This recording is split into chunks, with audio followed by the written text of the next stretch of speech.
It's a far cry from the races.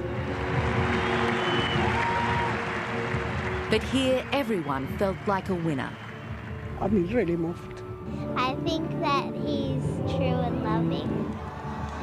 The Pope Mobile went at walking speed, delighting the crowd and allowing the pontiff to give a special blessing. The crowd was treated to a production of monumental proportions, which reflected the diversity of cultures in the region. Here in Australia, this great southland of the Holy Spirit, all of us have had an unforgettable experience. And the Pope called for young pilgrims to take the spirit of World Youth Day home. The Lord is asking you to be prophets of this new age, messengers of His love. The Mass was an opportunity for prayer and reflection. This American pilgrim had his cousin in his thoughts, a Marine about to be posted to Afghanistan. So I'm asking as many people as I can to pray for him. For 24 young Catholics, a special gift, being confirmed not by their local bishop, but by the Pope. This is the grand finale of World Youth Day and the Papal Tour, and Pope Benedict XVI has certainly impressed with his warmth and the way that he's reached out to hundreds of thousands. To me, it's been absolutely very moving.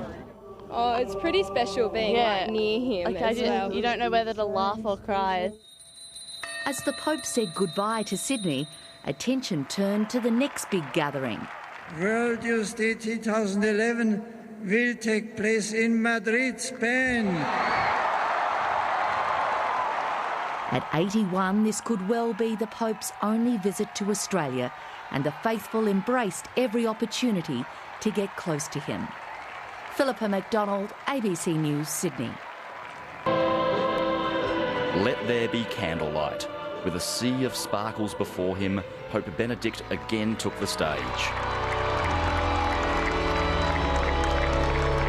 The evening vigil was a chance for the pilgrims to reflect, as the pontiff told them they were all God's vessels. You just throw all your expectations out the window because you're here with the Holy Father, with all the youth from around the world. Everyone held vigil in their own way. We're just going to keep going as long as we can.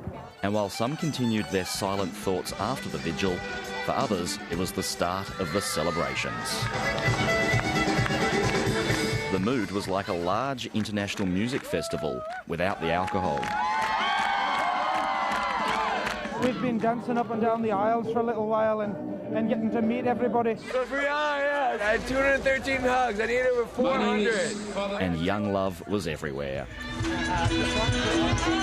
All around the action, thousands of staff worked to keep the mini-city operating. They served soup and hot chocolate and treated pilgrims for illnesses and the cold. We're looking at Canberra, something the size of Canberra put into Randwick racecourse. The temperature dipped below 10 degrees overnight. There were those who came prepared. It's cold, and we're not cold. And those with more elaborate setups.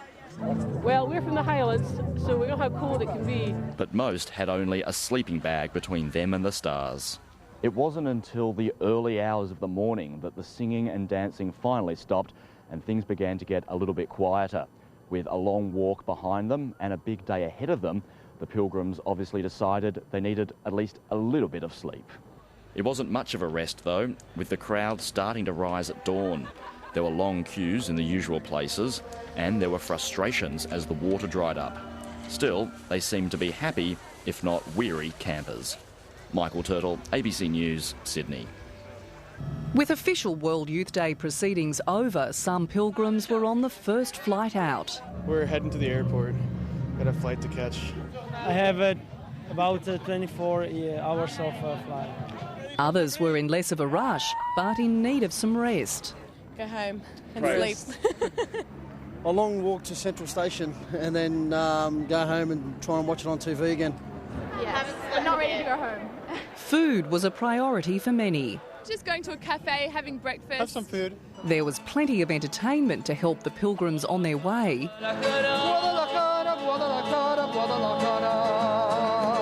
Even City Rail staff got in on the act. It was a challenge finding the way home. Next train to Lithgow, will depart from platform 9. Some were still in danger of missing their ride. As the afternoon wore on, the queues at Central Station continued to build. City Rail says an estimated 300,000 people are using trains to get out of the city, but no one seems too worried by the wait. It's all right. We're happy. We're very happy. It's quite good. Congratulations. Yeah, no bad at all. A familiar face helped keep the crowd on the straight and narrow, but for those who've now been left without transport, it might be a weekend they'd rather forget. Rebecca Barrett, ABC News, Sydney.